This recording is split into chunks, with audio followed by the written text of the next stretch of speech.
I've had the privilege of visiting some of the world's best firearms factories. I have never yet been to an optics factory, but today that is gonna change.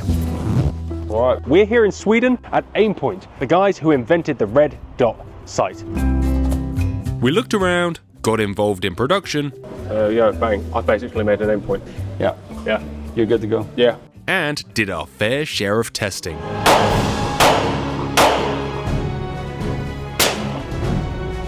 The more I shoot with one of these, the more I keep thinking of having it permanently on one of my guns. We can do it, we can do it, we can do it, we can do it. There you go. Full film's out over on YouTube now.